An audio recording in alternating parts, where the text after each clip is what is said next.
that you guys were part of that first wave, right? Because CryptoPunks happened. Maybe there's a couple other little things, but then CryptoKitties was like, that was the first NFT boom. People go, oh, wow, 721. This is interesting. Yeah, and we were big supporters of the CryptoPunks crew as well. So we've been there from the beginning. People have really experimented and tested and researched on our platform, and that's why the simplicity of it is so important, because we want people to be able to come up with these really innovative and cool new applications that utilize Ethereum. So yeah, we're seeing an increase, and we see a ton of platforms that utilize NFTs using Ethereum. That's just one of the many ways that people are innovating via. I have one more question about NFTs and IPFS, and we can move on to some of those other ways.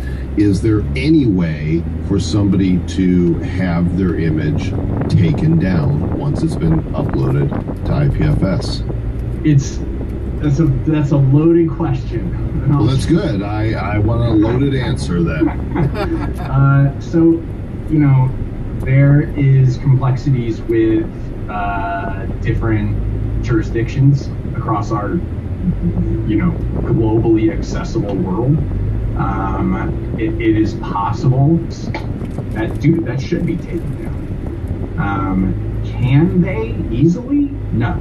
Is kind of the simplest answer, but I think one of the things that we're extremely interested in is working on ways to help just file uploading systems, but even Amazon S3 and things like that,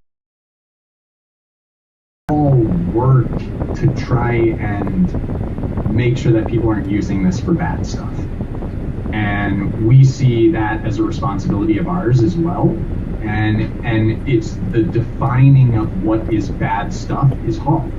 And we just have to take certain, I think, moral stances around that are personally really important to me, in making sure that we're not enabling bad actors. And so is it possible that it would be very hard to take something down from IPFS? Absolutely. But it doesn't mean that we just throw our hands up and don't try to, to make it a safer place, the internet a safer place. But as far as on the flip side, if it's something that, is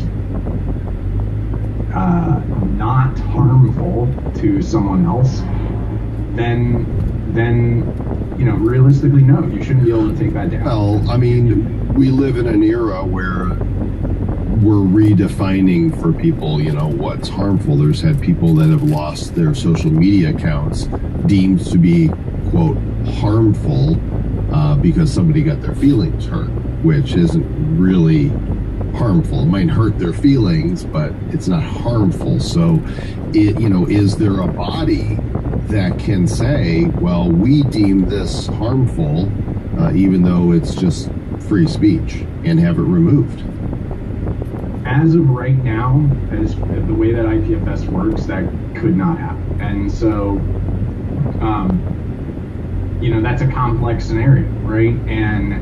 But that scenario can't be replicated on IPFS. So really, you could have just said no. No. It's some dangerous content that could be that could. Yeah. That's kind of why stuff that we don't need to have out there, and it's like, how does that stuff get policed if it's unpoliceable? Yeah, and that's kind of why I expanded on that a little bit. Is I personally think it's really important that we build the systems into that network that allow, that don't allow those bad actors to use it as a breeding ground.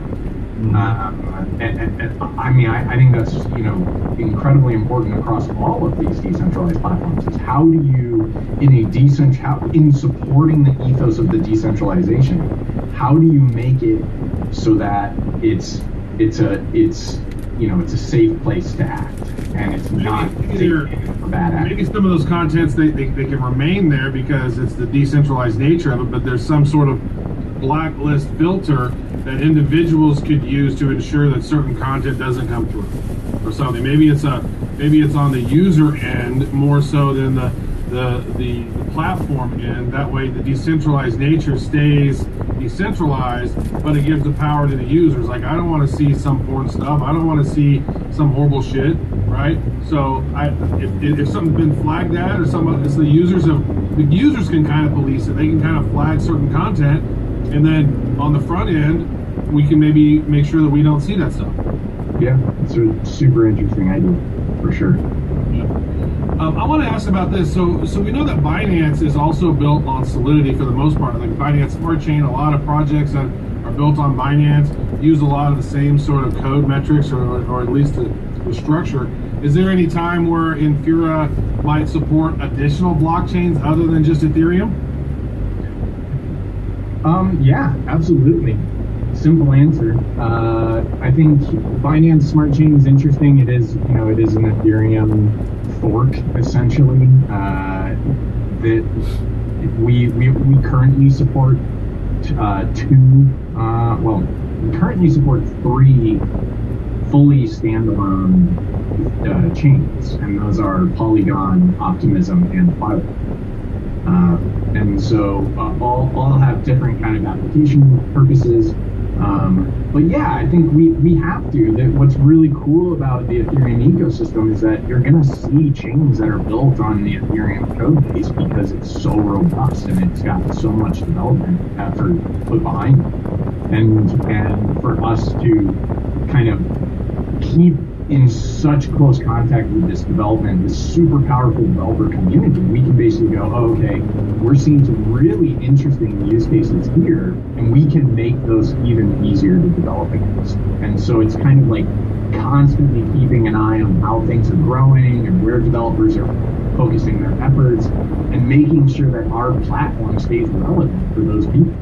So you mentioned Polygon, Ethereum, and Optimism. I mean, everybody who's not a pessimist loves optimism, but I don't know that I've actually heard about the Optimism Ethereum fork. I read that you guys have launched support for optimistic Ethereum. So is that what that is? Optimistic Ethereum?